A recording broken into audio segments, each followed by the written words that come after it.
It's time to pause for peace.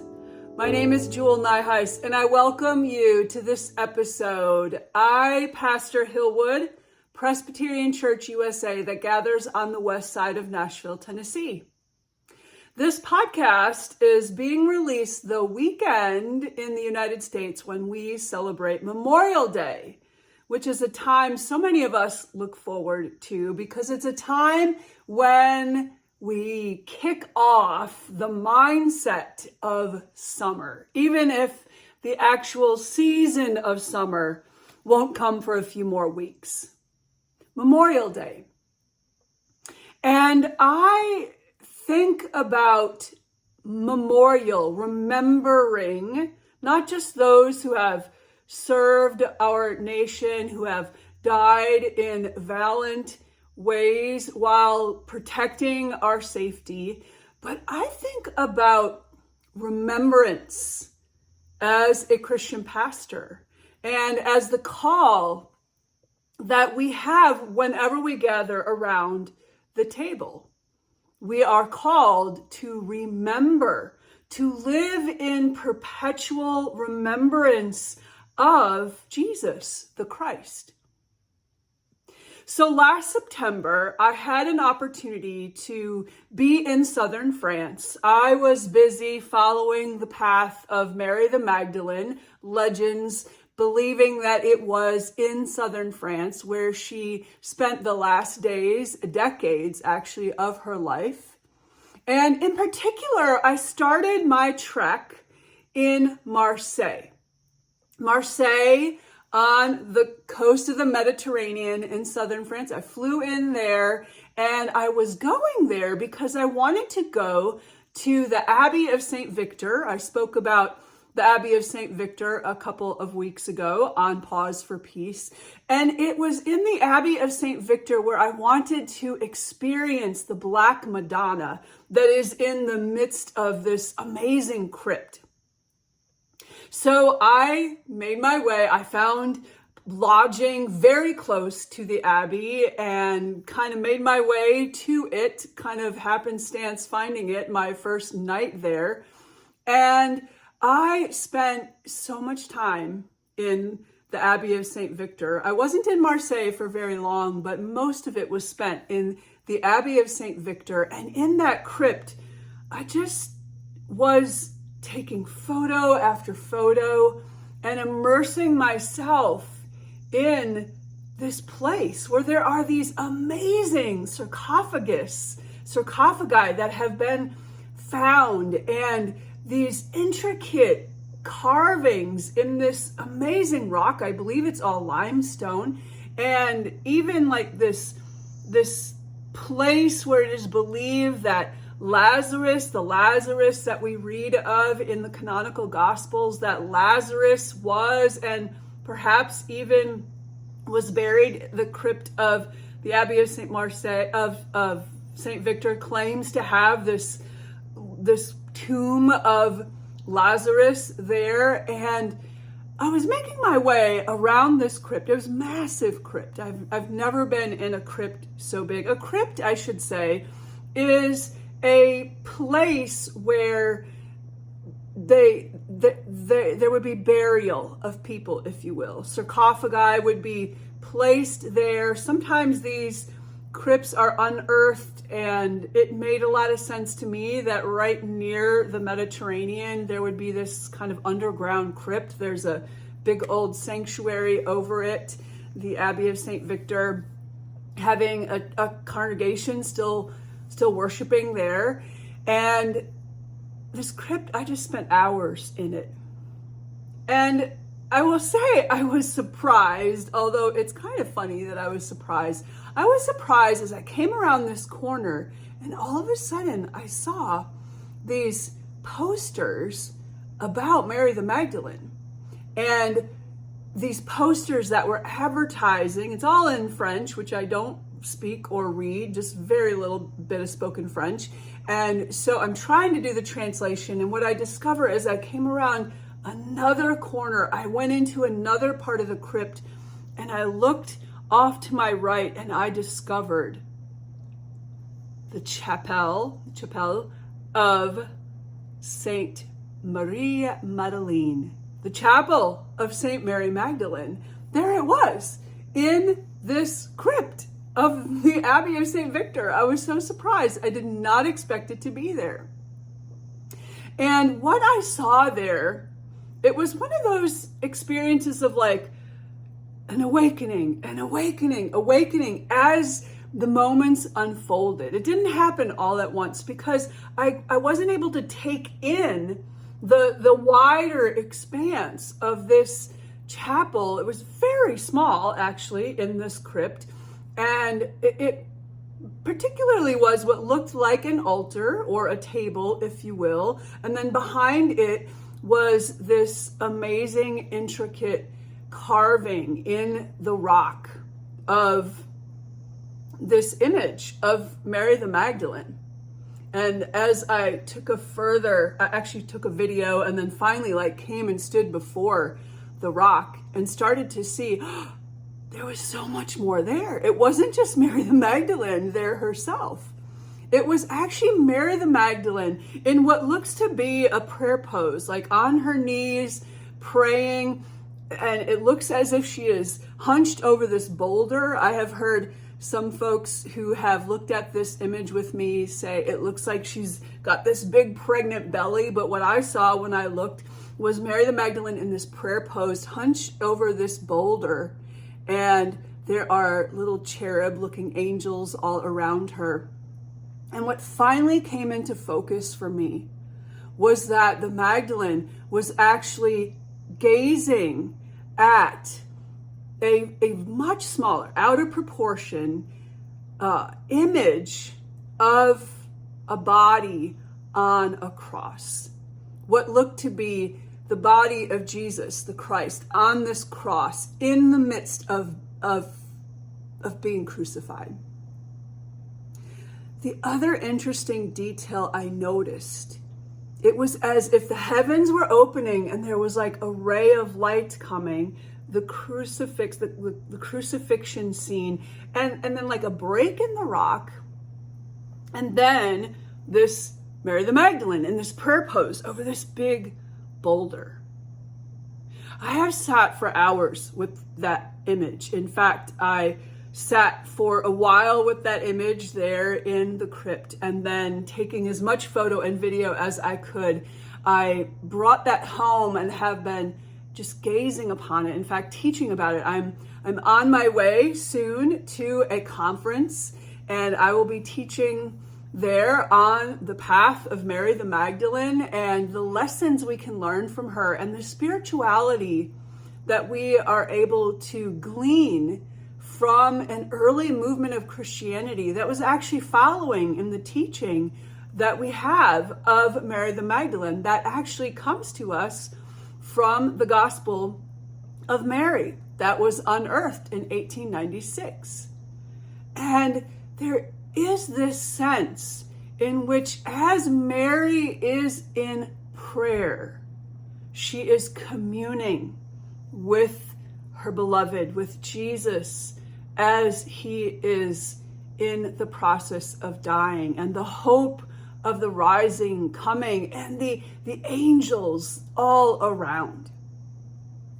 I think of that image every time I hear the words from the fourth gospel, the Gospel of John, that's in the canonical scriptures, put on the lips of Jesus, a time when he was speaking one last time to his friends, his followers, before he would undergo crucifixion. And there is a place in this monologue. It's known as the monologue, the crucifixion monologue, if you will. And it's believed to be a round table, the Last Supper, if you will, when Jesus gives these words. And part of his teaching at that time is the teaching to abide, to remain in him. Because he remains in God, and we remain in God, and we all can remain together. And he uses this image of the vine and the branch. I like to think about the root, the source, and the vine that comes forth, and the branch. And in this teaching, he reminds his followers to remain in him, that the branch will bear fruit, that our lives will actually be nourishment, that we will produce nourishment for the life of the world, even as we believe the life of Jesus was nourishment for all who met him, and continues to be nourishment for those who continue to dwell in him. So I hear that teaching to abide in me as I abide in you when I gaze upon this amazing carving of Mary the Magdalene abiding in perpetual union, in this perpetual love with her beloved, with Jesus the Christ, even as his body is being crucified. There is evidence in the Gospel of Mary. The understanding there is that Mary the Magdalene is having a vision in which the teacher is giving her this teaching. And it is one way to think about how we can abide. I've spoken of it before. This path of freeing ourselves, allowing our soul to be freed as we dwell in this union with Jesus the Christ, being released from the powers, the climates that can cause us to be bound now, unable to be free, and to be dwelling in that pool of love that is the Sacred Heart of Jesus. So for our prayer practice today, trying to pull all this together, I want to invite us to have in mind that image, even if I haven't fully been able to describe it in words here, that image of Mary in that prayer pose, focusing all of her heart attention on her beloved, even as her beloved makes that descent and releases fully his body, that his soul will be able to rise free. So if we can join Mary in that experience of abiding with Jesus, in the heart of Jesus, where these two, we might even think, meet through the heart space. This is our invitation for an experience to pause today. So I want us to begin by just taking a deep breath, allowing our central nervous system to just calm down a little bit, and maybe even focusing our feet on the ground, and then all of our attention into our heart space. So let's take a deep breath as we do so. And release that breath slowly.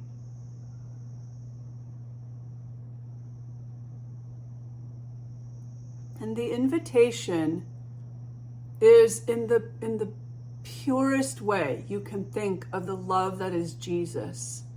If you can think of putting yourself into, maybe even thinking about it, putting yourself into a pool, if you will, of absolute grace, a pool of infinite forgiveness, a literal cocoon, if you will, of tender mercy. It's almost like a womb-like experience of just abiding in unconditional love and having that sense, feeling even like as the amniotic fluid might be holding the fetus in the womb, feeling those waves of harmony and full acceptance, full union with this sense of unconditioned love, if we can imagine entering into that in these few moments through our heart space. So let's take another deep breath as we set this intention to abide in love.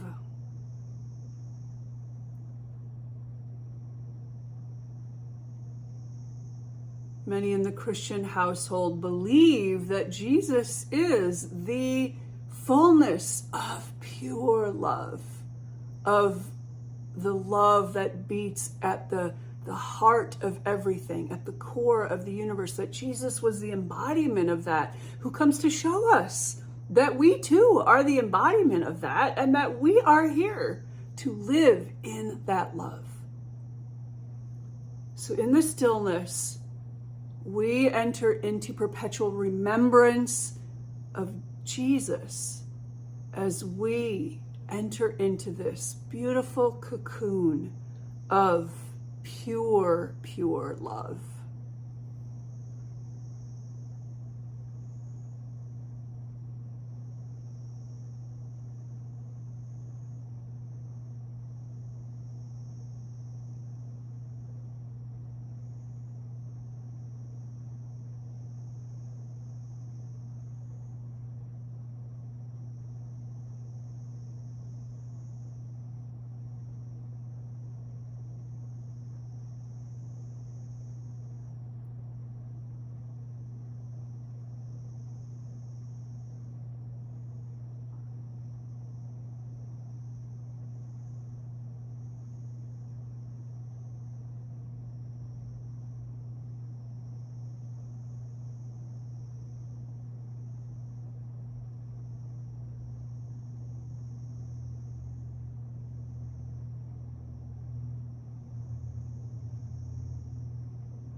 I invite you to just feel waves of grace surrounding you.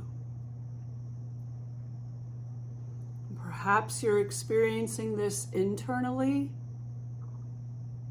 or maybe you literally are sensing in your energy field that there is harmony and grace and love radiating all around you.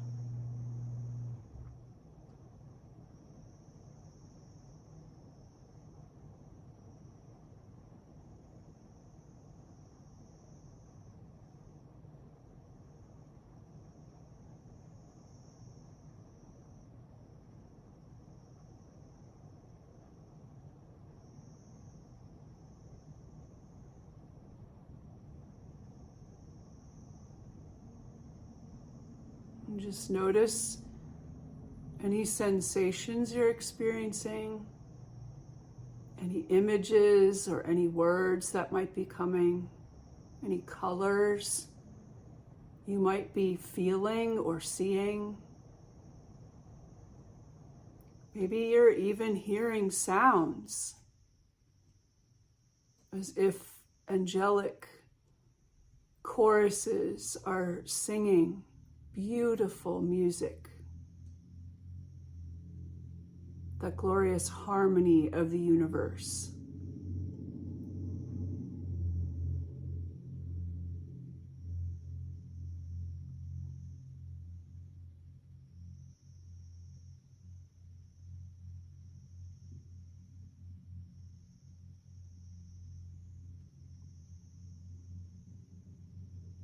If you're getting distracted, if something is pulling you off from the peace of these moments, then I invite you to set the intention to release that, and to do so as you return to your heart space, returning to the love that is in you, and even doing so with your breath, taking a deep breath in.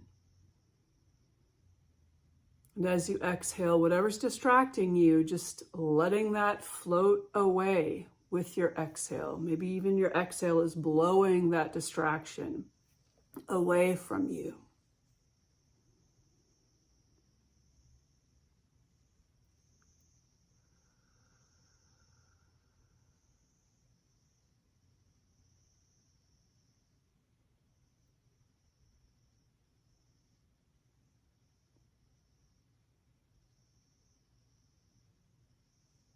And before we exit these moments of stillness, we'll take one more deep breath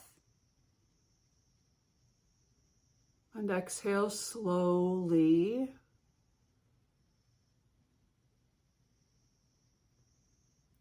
I invite you to return to the image of a woman on bended knee, gazing towards the heavens and seeking union with God, with the beloved, seeking union with the love that has been shared between her and Yeshua. Seeking union with the love that resides within herself, even if that means that pure love will be crucified by the world, that grace will be rejected by the rest of humankind, that committing to being devoted, body, mind, and spirit, to the way of love may mean great risk, challenge, and a dying to the other way of being, a dying to living according to our own appetites, and a perpetual remembrance that is carried on from the moment of the vision, of the quiet, of the abiding, a perpetual remembrance that is carried forth into the living of each day, that shows a way of being fully united with being the gift of the intermingling of heaven and earth, of spirit and matter, of flesh and soul, of ego and full authentic self.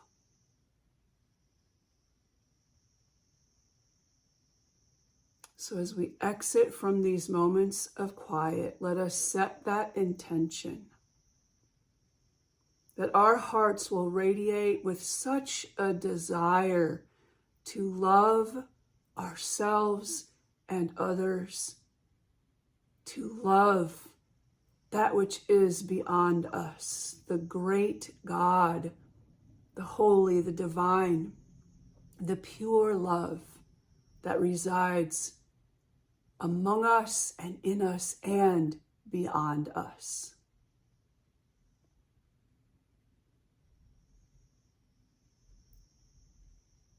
And when you are ready, I invite you to open your eyes if you have had them closed. And if you will place your palms together in prayer pose, palms together right near the center of your chest. Take one more deep breath. And release it slowly. And do like a little bit of an inventory, a self-inventory of what you're noticing now, because you have paused for peace, because you have spent a few moments abiding to the best of your ability, abiding in love. Blessings for the rest of your week, dear friends. I look forward to seeing you next week on Pause for Peace.